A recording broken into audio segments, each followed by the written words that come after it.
Welcome back to Robin Reviews. Something I want to do for a while is do a complete ranking of my personal favorites of the MCU movies. There's 30 in total. Um, and I know that there's probably going to be some disagreements, and so I'd love to hear from you in the comments if you have different rankings, different favorites, different least favorites, or if you agree on some points, any of them. I would love to hear from you. Like and subscribe if you're able. So what I've decided to do for this is we're going to start with phase one, but I made a list 1 to 30, and I'm going to go in chronological release order. And so as I go along, I will put them in where they go.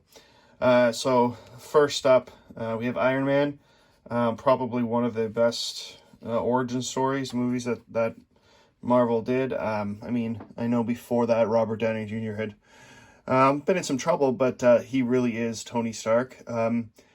They just did a great job, and I won't say what, but I loved some of the callbacks in Wakanda Forever of that opening movie, and so I'll leave it at that. But really great job.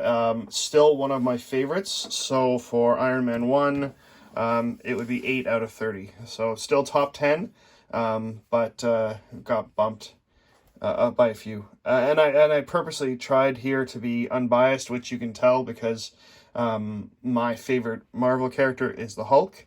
I liked the movie, especially now that they started to bring back some of the characters, like the Abomination and later the Leader. Did not like Edward Norton, though. I think if it had been Mark Ruffalo, it would have been higher up on the list, but just to show I'm not being biased, Incredible Hulk is, I guess, fourth from the bottom. Really, there's some parts where it struggles, and so it's not very high up there at all. Next up is Iron Man 2. Again, I love Tony Stark. I love Iron Man. I think they did a good job. I like Don Cheadle more than Terrence Howard, and so that part's good, but I really did not like the storyline, the villains.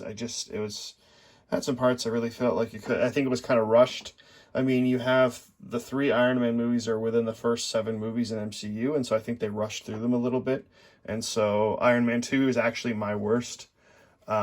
Just do not like it. And Whiplash, I just think, I get the storyline there, but, I thought that was rushed through and defeated pretty easily. And just some of the cheesy jokes, like Don Cheadle has the weapon he calls the ex-wife, and it doesn't actually do any damage. You have a movie later like Thor Ragnarok who does humor a lot better, but, I think the jokes kind of fall flat. So Iron Man 2 is literally at the bottom. Next up we have Thor. Not the best origin story, but good. I thought the getting to Thor was pretty long, and then they kind of rushed through the rest, and so Thor is right in the middle for me. 15 out of 30. Again, big fan of Chris Hemsworth too, and a nice redemption story, and the moment they actually do when he gets Mjolnir back is great, but that's where it sits. Next up we have Captain America, the First Avenger. I'm going to say that's 21st. I'm really not a big fan of the earlier Captain America movies. It gets better with watching, but it's just not as strong as some of the movies that have come since. Next up to finish off phase 1 is the Avengers, which I love most of the Avengers movies. Some are ranked higher, one of them is lower. This one's actually 7th. It might be very cheesy of me, but I still love that scene where they finally pan around to all of them standing together.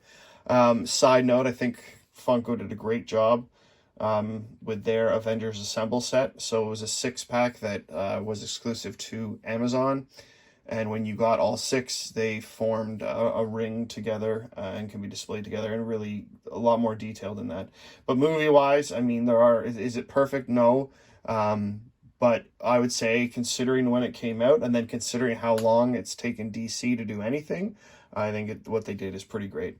By the way, don't knock the production value. I'm still getting used to these things. That's why I don't have it on the screen as screen share. I thought I would just do PowerPoint instead for this one, even though PowerPoint hardly gets used anymore. And so that's the end of phase 1. I'd already ask, let me know what you think of phase 1 so far. So if this was right when Phase 1 came out, you'd have the Avengers as 1, and you'd have Iron Man 2 as 6. And I think when you compare these 6 movies, you could easily agree that Iron Man 2 is the worst of the 6. Iron Man 3 is next, and there's Phase 2. Iron Man 3 is next, and for me, it's barely above Iron Man 2. Just didn't like really many storylines about it. The kid, I forget his name, that they had, the whole extremist program, the vice president thing with Rhodey, the Iron Patriot, all of it, I just thought, again, it's pretty rushed to have 3 Iron Man movies in the first 7 and no individuals since then. And so that's where it goes. Next up is Thor 2, The Dark World. I think if you can guess, if you know the movies, you're probably going to guess right where this is. And that is number 28. The Dark Elves, the storyline, just not a fan. I think it really fell flat, especially compared to Thor and then later Thor Ragnarok.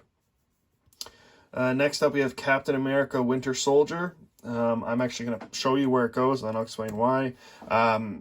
It's like top 3. Obviously, it's the 3rd movie there. That's just such a solid, strong storyline. Just everything that goes into that movie and what they do and the introduction of the Falcon and even GSP at the beginning with the fight scene on the boat. It's just all in all a solid movie. Really like what the Russo brothers did here. Guardians of the Galaxy is next. This used to be higher up but got bumped recently. So Guardians for me, and I was worried about space, so that's Guardians of the Galaxy. It's still top 10 for me, though it's on the lower end of top 10. I think the actors, the casting, everything was perfect in that movie. The humor, the heart, the action. I actually debated going this lower because I absolutely loathed the dance-off at the end. I just think it had no place in the movie. I mean, I get it from kind of the silliness aspect, but when you get that far into the movie and they've just... they've gotten that far to have that as what distracts him. It just is kind of beyond silly, but I can't fault it completely and remove it from the top 10, so that's where we are. Next up, we have Avengers Age of Ultron. I mentioned that one of them is lower. This is the Avengers movie that's lower, and it is 23rd. Avengers Age of Ultron. Again, it's still not a bad movie. I still love a good Avengers movie, but for me, it's there. I love James Spader too. I think his voice and his work as Ultron is fantastic. I think Elizabeth Olsen comes along better in some of the later movies. Not a big fan of the twins in this one, but that's why it is lower and the lowest of the Avengers movies. Ant-Man comes in at number 13. At the time when Ant-Man came out, save for maybe Guardians of the Galaxy, a lot of the movies were very serious. Like, I know Iron Man movies had some silly parts, had some fun parts in them, but until Ant-Man, it was more taken seriously. I loved Ant-Man. I liked his the storyline, how it was an origin story, but seemed to move a lot faster.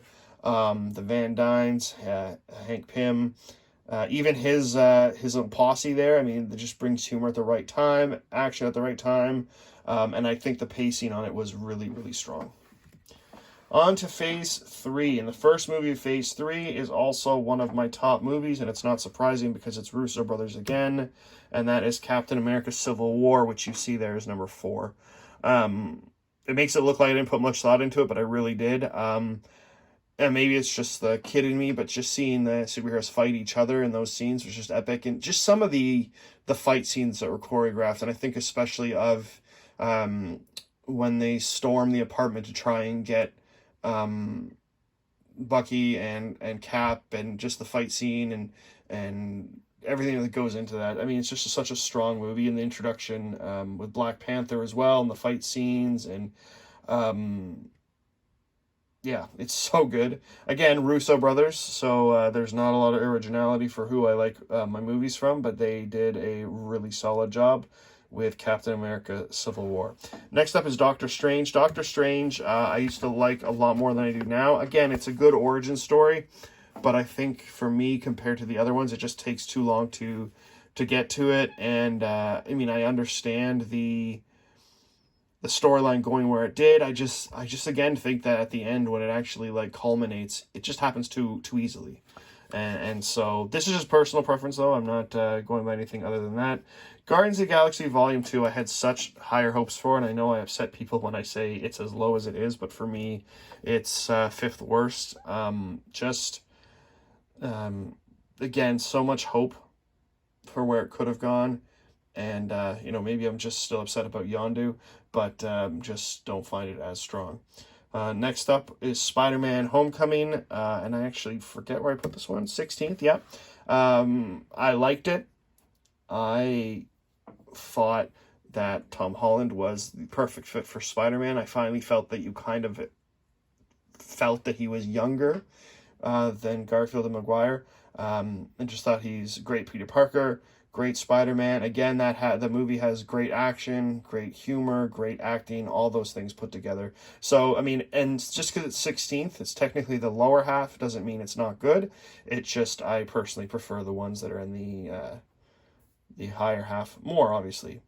Next up, we have Thor Ragnarok, and Thor Ragnarok was fifth for I guess not that long, because the movies weren't out that long ago. I just think it's so good. Again, a big Hulk fan.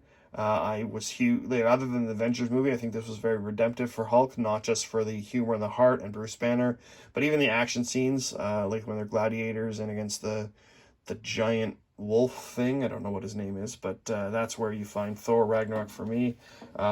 Again, you don't need to just have action and no heart, or action and no humor to pull it off. Thor Ragnarok really did it all. Black Panther, fitting that Black Panther Wakanda Forever came out recently. Such a solid movie, Black Panther. For me, it's rounds out my top 10, number 10. Chadwick is just incredible. Loved the whole storyline. Michael B. Jordan was probably one of the best villains that Marvel has had in their MCU. Just how they built not just the movie, but the background to why people are acting this way. Even Ulysses Claw was great as a villain. But for me, when you have Michael B. Jordan giving the performance that he did, with the reasoning that he did, you understood what he was doing. It doesn't mean you liked him and everything he did, but you understood it. And so that's why Black Panther rounds out the top 10. Next up is Infinity War. Now, this one's a touchy subject because I know not everyone loves Infinity War, but for me, Infinity War is solid at number 2. Again, I get to be a little kid at heart. I love the big action pieces. I think when Thor gets to Wakanda is one of the strongest moments in any MCU movie, save for a few for my top pick. It is just so good. My biggest pet peeve, though, with Infinity War is the part where Iron Man uses his laser to get into Thanos' ship, because if you watch that scene near the beginning when he gets in the ship in space, doesn't show him welded back together. And I guess you're meant to assume that he just does, but it just, considering later the same arguments used for using a vacuum in space, it doesn't really make a lot of sense that they wouldn't have covered that. And so that's a big pet peeve that annoys me every time. It also annoys me as a Hulk fan how easily he gets his butt kicked by Thanos, but it's still, for me, number 2. Next up, and we're almost to the end of Phase 3 here, next up is Ant-Man and the Wasp, which for me is number 25. Again, I still love the characters. I just thought for a follow-up movie that the Ghost character was a little weak. I can't really fault it except for that main reason. Because I really didn't feel like they expanded much on the characters other than making another movie and making more things. Although I will say the whole scene when you have like a giant salt shaker and you have that Hot Wheels case full of cars, that was fun, but not fun enough to bring it any higher than 25. Captain Marvel's another one that divides people. A lot of people don't think it's very strong. For me, it's number 19. Yes, and I do like Captain Marvel more than the first Captain America. I'm not going to apologize for that. I think that the storyline and the acting is better than it gets credit for. and I think it helps to explain a lot of things for Nick Fury when they started out and maybe Agent Coulson. And so, yeah, I do like it more. Again, it's barely out of the bottom 10, but it's still a strong movie. And now we get to my number one, and I'm not even going to apologize for this. Avengers Endgame. There's no part of it I don't enjoy. Whether it's Smart Hulk or the time travel or the big fight scene. All I can say is no movie really gives me the goosebumps as when Cap says assemble and they all attack. I mean, it might be my favorite movie of all time, and I know people will think it's cheesy and they might not have Endgame even in their top 10, but this is my video, so I like it. But if you disagree, that's cool too. Just let me know why in the comments, and let me know where you would fit it in. And next up we have Spider-Man Far From Home, which for me... No, sorry, I lied. Yes, Far From Home, that's right. Sorry. I keep confused. I get them confused. Spider-Man, all the homes, Homecoming, Far From Home, No Way Home. Far From Home there is number 22.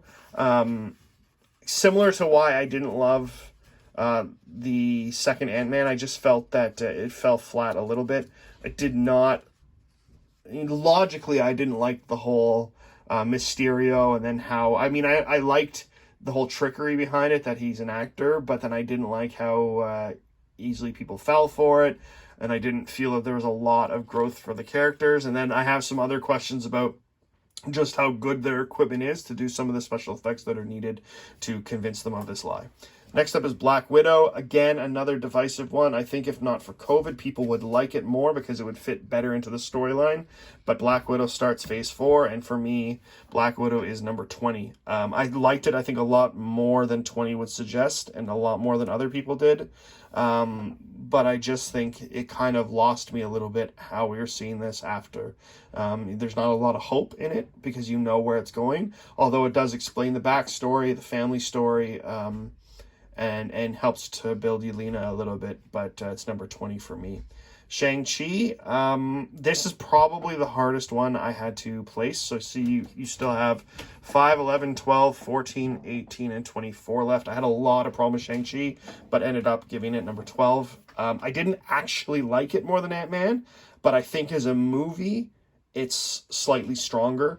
So, you know, I'm kind of going against my own preferences, but if I'm going by liking as a movie as a whole rather than just personal preference, Shang-Chi would get it.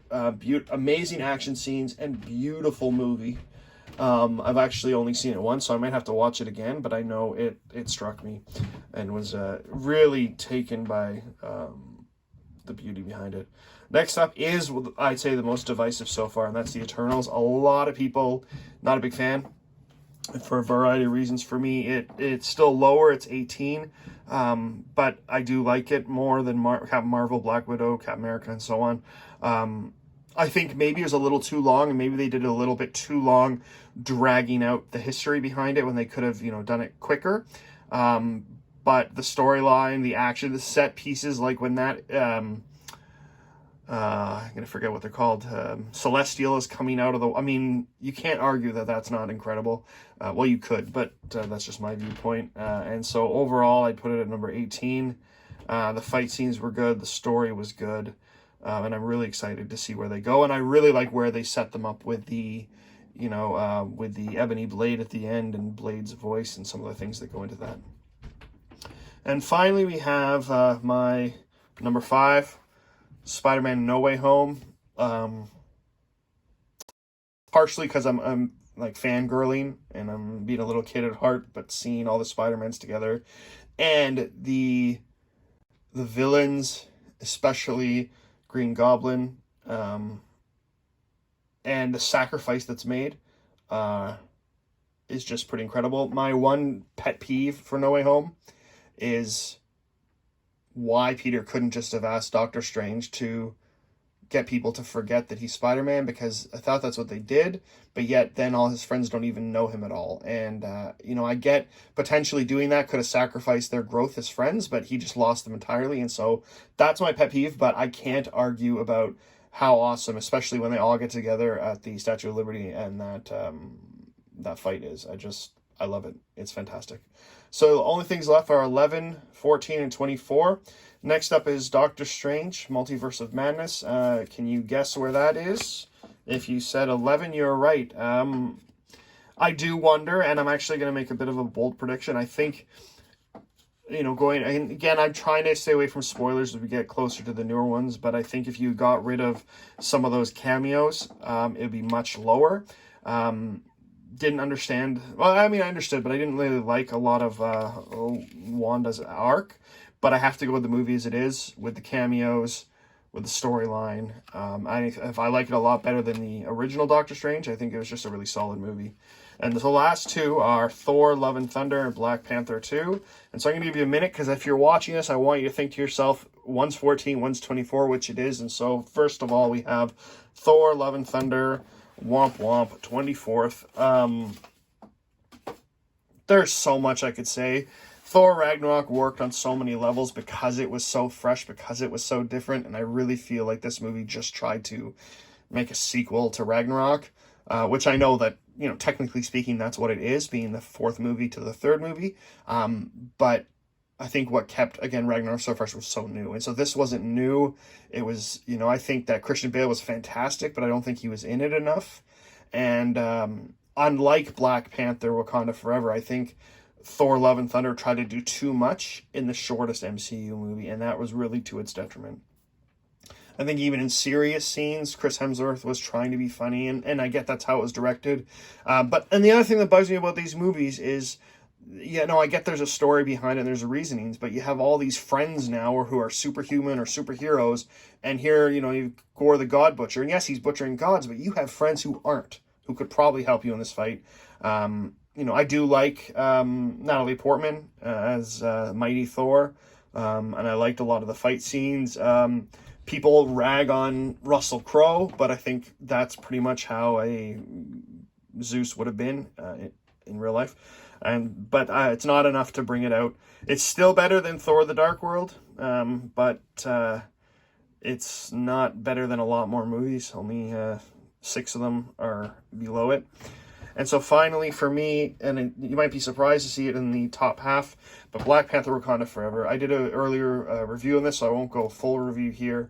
But just a really solid follow-up. Again, I spelled it wrong. That says Black Panther.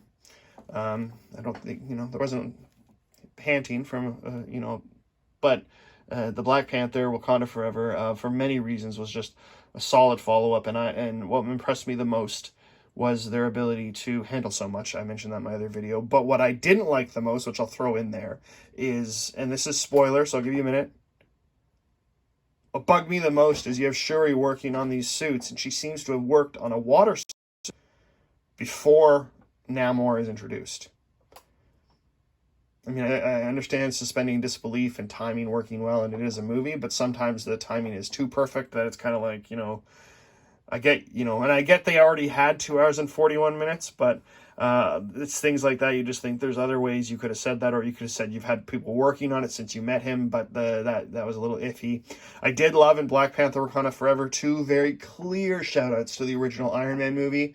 I won't say what they are, although I wish, I wish the possible connections to the original Iron Man movie were more bluntly stated. In terms of inspiration, but I did love 2 specific motions that were direct callbacks involving and I'll say blowtorch and hammer, but I won't say when that comes up or who it comes up with. So that's my list, 1 to 30, from Avengers Endgame to Iron Man 2. I think if I were to move some things around, I would probably move Shang-Chi down a little bit. I would probably move Spider-Man Far From Home and Captain America up a little bit. Eternals. There's some I would move around, but I will tell you honestly, my top 8 won't move. Guardians, Black Panther, Doctor Strange, those might, but top 8 is movable. I don't see myself ever changing my top 5, although with Secret Wars and the Kang Dynasty coming out, you never know, but this is my list right now. Hit like and subscribe if you're able, and let me know what you think, and if you have a different list and want to share the whole list, or at least share where we disagree, that'd be great, and thanks for watching.